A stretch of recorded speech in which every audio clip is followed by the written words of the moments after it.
I feel like 2022 was the first year since the pandemic that it finally felt like a real year of movie releases. Sure, there were still some delays and cancellations and straight-to-streaming moments, but unlike 2020, where I would go see literally anything if it just came out in the cinema and the cinema was open, in 2022, we had some real big-time films. So it's time to talk about my 10 favorite movies of the past 12 months. Firstly, I did not see every movie this year. Here are some that are probably great that I missed. Secondly, this is not the AFI, IMDb, perfect algorithm calculated best pieces of cinematography excellence of 2022. These are movies that BHL Hudson thought were pretty cool. Some movie that you thought was mid-blockbuster garbage may be above something that you consider to be true kino. That's just how it goes. I recently had a friend tell me I should no longer be allowed to talk about movies because I gave Free Guy 4 stars on Letterboxd, to which I told him to cry more. Anyway, you've been warned. Enough intro, let's get into it.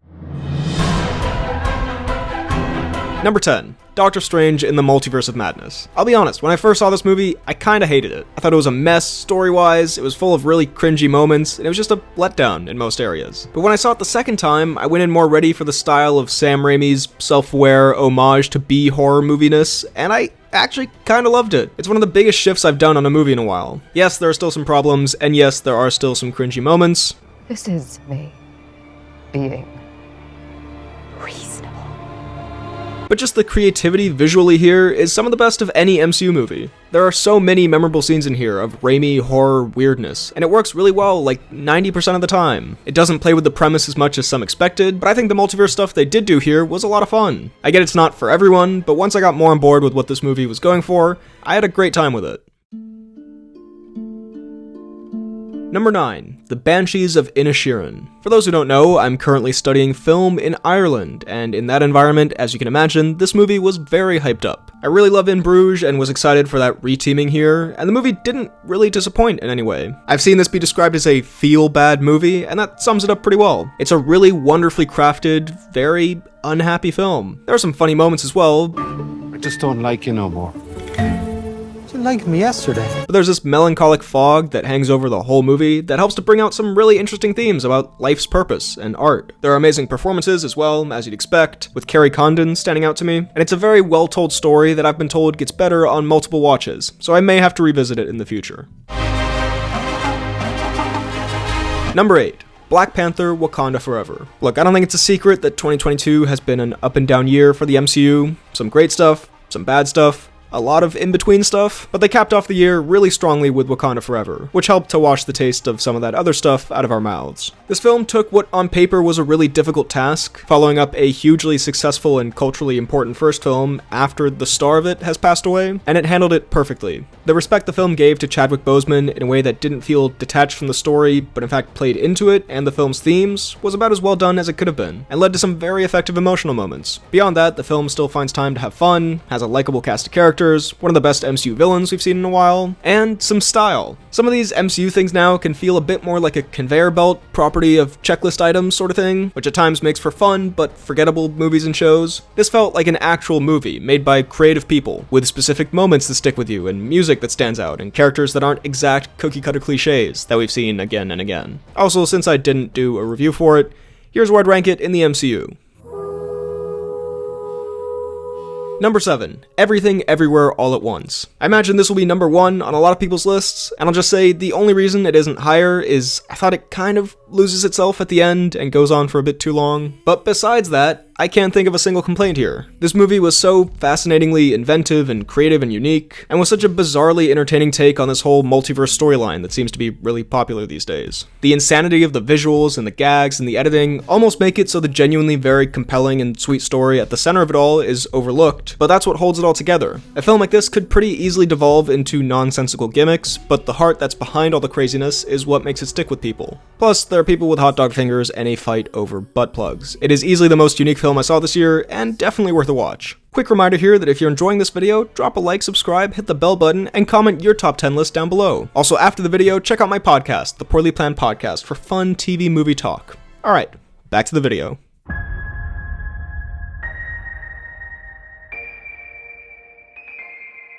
Number 6. Avatar: The Way of Water. I was 7 years old when Avatar came out in cinemas and had no interest in it, so I never got to experience the cinematic 3D phenomenon that everyone's always talking about, so I was pretty excited to get that chance 13 years later. And watching The Way of Water, I finally got what people were talking about. I hate to be that guy, but this movie 100% is an experience. You're not really going for the story or the dialogue. Story is solid, by the way, dialogue not as much, but you're going to be immersed in this world. Like Nathan Zed says, you're buying a ticket to go to Pandora, and it is a unique cinema experience. It's the first film I've seen in a while that really makes it feel like you're transported to another world, which is something magical that cinema can do, putting together insanely good effects and music and beautiful shots to really make you forget you're sitting in a dark auditorium with 100 people and make it feel like you're on this gorgeous planet. It's the most captivating, immersive film I've seen all year, and for that, it's gotta be on my list.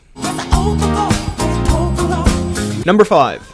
Bullet Train. This is the aforementioned mid-blockbuster garbage I was referring to that people would be upset with being this high. Look, I get it, it's weird this is above these two. Is it a better made film? No, but I just had so much fun watching it. This is a ridiculous action comedy, but it's one of the much more enjoyable ones of the past few years. The way it pieces these stories together and crosses all these characters over is actually a lot of fun to watch unfold. It's got some laugh-out-loud moments, a lot of charismatic stars. It's just a really fun movie, alright? I'm not gonna sit here and tell you the deeper meaning, and it's actually got the heart at the center of it that brings it all together. No, it's a well-made, goofy action comedy that is aware of its own silliness and takes advantage of it, making a film that has badass moments, but also never takes itself too seriously. I had a really good time with it, so here it is. Am I getting really defensive because my film student friends will roast me for this?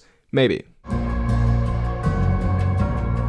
Number 4. The Batman. I mean, come on, you knew this was gonna be on here. It's hard to make a bad Batman movie. I'd say only 2 are bad. But with that, it's also hard to do an interesting new take on the character, since we've had so many. But I loved the direction this movie took. The story's fine, criminal plot with twists and villains and detectiving, but the style of this movie, the vibes of it, is what really makes it great. This dark and gritty, but still stylized version of Gotham, grounded enough so that there are stakes, but not so grounded that there isn't room for visual and stylistic flair. That music, the awesome action scenes. I mean, I mentioned the groundedness, but it's actually a very over-the-top movie when I think about it. In a good way. The emo Bruce Wayne stuff is very over-the-top, some of the epic action scenes and cool shots are very over-the-top, but it never feels cheesy. It gives the film this grand, epic feeling. It's not afraid of going for these things, and the final product was a really engaging take on this character. Number 3. Prey. With the exception of maybe my number 1, this was easily the most surprising movie of the year for me. I'm not a huge fan of the Predator franchise. I haven't seen the originals in full. The most recent one before this was true garbage. If your mom's vagina were a video game, it'd be rated E for everyone. So why would I be excited for another reboot, remake, prequel, sequel, whatever? Then the trailers came out, and the premise actually seemed kinda unique. The Predator going against Native Americans in the 18th century. They have to fight it with the technology of the time. Okay. That could be cool. And then the movie came out and was awesome. Firstly, more soft reboot sequels should take note and not just do some boring, modern day, whatever version, but actually get creative with the premise. The setting of this makes it a completely unique movie in this franchise, even from the originals. The way that premise plays into the ideas of the Predator and the main character's arc being tied to the Predator not attacking what it doesn't view to be a threat was clever as well. And there's fantastically done, wonderfully violent action in here. You want cool hand-to-hand action? You got it. You want the Predator using a bunch of his tech to just slaughter a bunch of guys in pretty over-the-top fashion? You got it. It's just a really badass, well-done action movie. It gives you what you'd want and more. Number 2. Glass Onion, a Knives Out mystery. Following up a movie as original and clever as the first Knives Out was going to be a monumental task, and I'm not ready to say if Rian Johnson outdid the first film with this one, but he at the very least came damn close, and that was my favorite movie of 2019, so that's saying something. This movie just did what a sequel should do. It gave you more of what you loved from the first film without this sense of desperation of trying to recreate exactly what that film did, following in its footsteps to a T. I'm planning on making a more in-depth video on it, but it once again is a creatively structured deconstruction of mystery films, but in a way that is also different to the first film's creativity. And it's full of funny political satire that isn't forced or awkward feeling, great characters, great cast, great ending, great film overall. Now before we get to my favorite of the year, there were some other pretty solid movies this year that I also enjoyed, including Elvis. Insanity, as you'd expect from Baz Luhrmann, but entertaining insanity. Nope.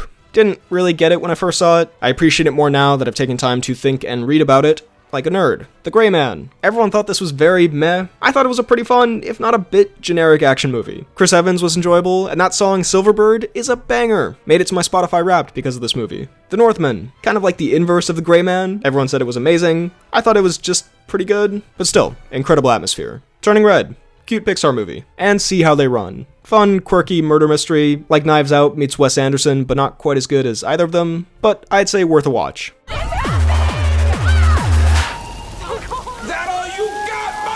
And finally, number 1. I'm not even gonna do the dumb joke of, oh, number 1 is actually Morbius, haha. Because you already know number 1 is gonna be the GOAT, Top Gun Maverick.